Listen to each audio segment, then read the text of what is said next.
Eh bien moi aussi j'ai tué des chrétiens par ma bouche. Moi je m'intéressais et relisais la Bible pour vous détruire.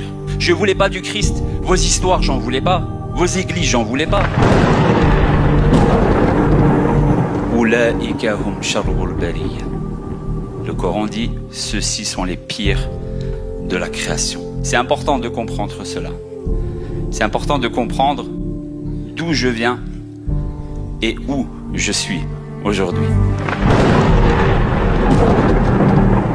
Je me suis converti à l'islam à l'âge de 15 ans. Ex-prédicateur et imam salafiste, pour ceux qui connaissent le salafisme, l'islam radical. Je fais une rencontre. Cette rencontre, elle n'est pas anodine. C'est la rencontre du prince de la paix. C'est la rencontre du prince de la paix. Je me convertis à l'islam très très jeune. Je pars en Égypte à 18 ans et demi, presque 19 ans. Je me marie très très jeune. J'ai un enfant très très jeune. Je perds pas de temps. Et je postule à l'université islamique de Médine, fil Jami'at al-Islamiyya bil Madinati an-Nabawiyya. L'université islamique de Médine est l'université la plus connue, reconnue à l'international dans les sciences islamiques. C'est le summum. C'est la ville dans laquelle supposément Mohammed est enterré. Les musulmans rêvent d'aller à la Mecque. Les musulmans rêvent d'aller à Médine. Moi, j'y habite. Dieu me donne cette faveur pour qu'aujourd'hui, je puisse me tenir devant vous et vous dire ce qu'il en est véritablement. Je fais mes études. J'ai un niveau d'arabe accru. Et je finis par devenir Hafid al-Qur'an. Qui signifie littéralement quelqu'un ayant mémorisé totalement le Coran. Donc je suis un Coran sur pattes. Inch'Allah, je deviendrai une Bible sur pattes.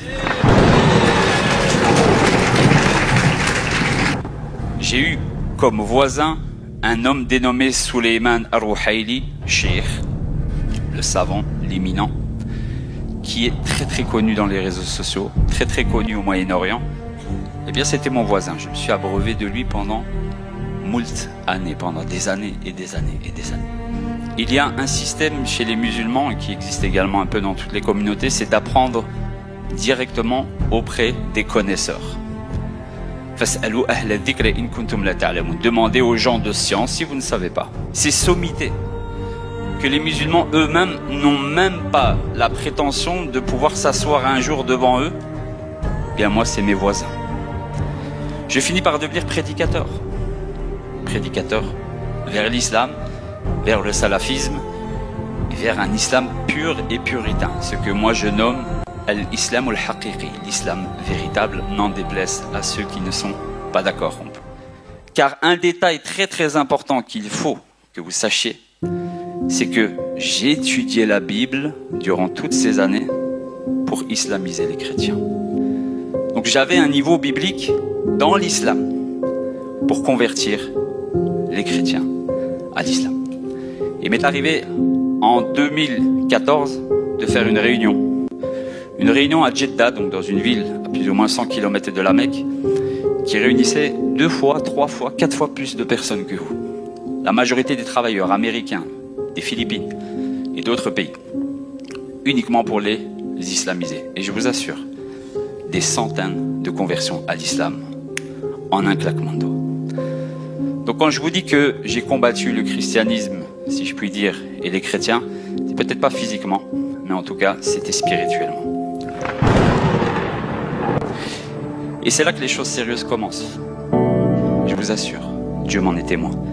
J'ai converti avec une facilité à l'islam. Que Dieu me pardonne des centaines de personnes. Mais jamais je n'ai réussi à convaincre mon père. Mon père qui était chrétien. Il me disait toujours, Jésus c'est la paix, Jésus c'est l'amour, au-dessus de Jésus il n'y a personne. Il a eu un cancer du cerveau. Je vous assure qu'il était impossible pour moi de le convertir. À partir de là, je lis mon livre, j'insiste, même si c'est pas moi l'auteur direct, pour moi c'est mon livre. Et mon livre me met des doutes. Mon propre livre me met des doutes. Il m'arrive ce qui arrive dans l'évangile de Luc chapitre 24, versets 40 à 48, verset 45 plus précisément. Le Seigneur leur ouvre leur intelligence spirituelle afin qu'ils comprennent les Écritures. Il n'y a aucune divergence. L'histoire prouve que Jésus est mort.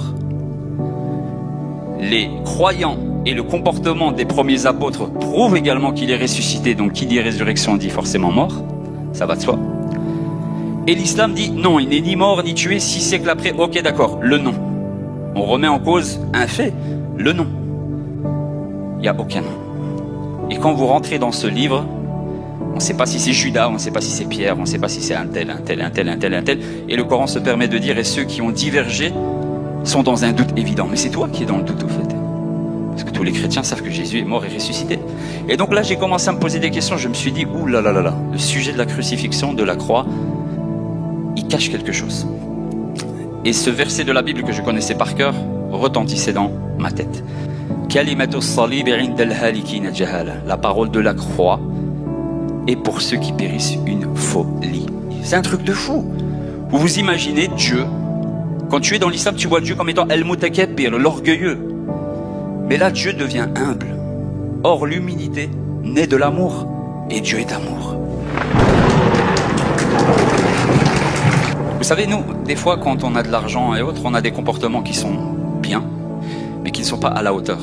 Tu as de l'argent, limite, tu dis à quelqu'un, tiens, prends l'argent, va lui donner à lui, tu veux quoi, tu mets ta carte, etc. Le Seigneur, lui, il s'est mis dans la condition de ceux qui étaient pauvres. Et c'est un truc de fou. C'est dur à accepter.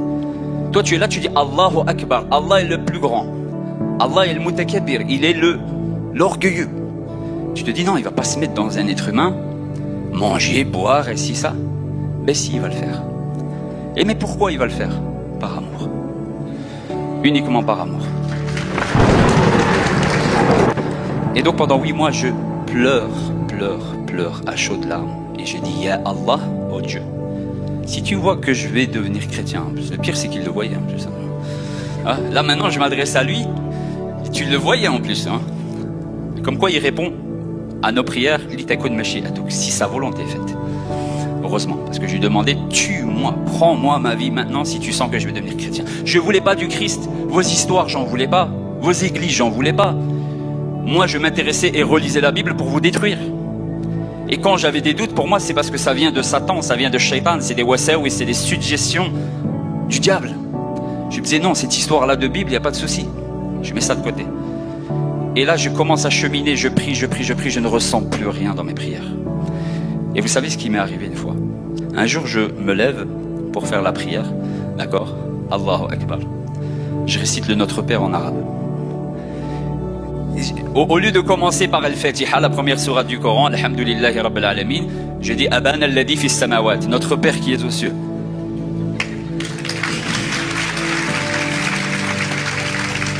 Et là, je vous assure que je me mets une claque dans la prière. Je me mets une claque, j'ai dit, mais qu'est-ce que tu es en train de faire? Tu fais le fou, là, vraiment.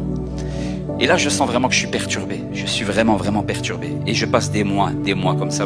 Mais j'ouvrais plus le Coran. J'arrivais plus. Je sentais une lourdeur spirituelle. Et à un moment donné, j'ai dit au Seigneur, je suis dépité. Je suis dépité. Ma prière musulmane ne me fait plus rien. Je sens que l'islam n'est plus la vérité. Mais je veux pas, moi, de ce Jésus, cette histoire d'Isaac, etc. Mais malgré tout, il y a quelque chose qui me dit dans mon cœur, parce que je connais la Bible et le Saint-Esprit commence à toquer, à frapper à la porte. Tout ce que vous demanderez en mon nom, Jean 14, Jean 15, je le ferai. Je dis non Seigneur, moi je fais pas ces trucs de shirk, d'association. Prière au nom de Jésus. Jésus c'est un homme, moi je prie pas des hommes. Moi vos histoires d'évangéliques qui tombent à terre et tout ça, je les connaissais déjà à l'époque. Aujourd'hui on est ensemble, mais à l'époque c'était pas le cas. Hein? Mais voilà, à l'époque je disais ben oui c'est des trucs de Satan, c'est normal.